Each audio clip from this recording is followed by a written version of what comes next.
Hey, welcome to Do-It-Yourself Jimmy Rigs. I found this sweet samurai sword. It's a letter opener, so drew out some plans, found some scrap thin wood, took a jigsaw, some eyeglasses,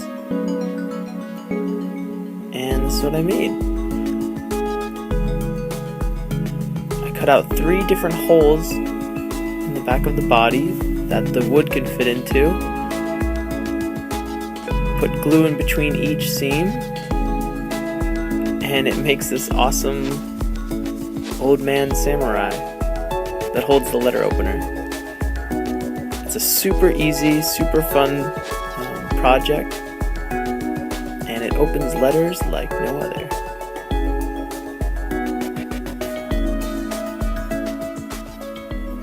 Make one for yourself.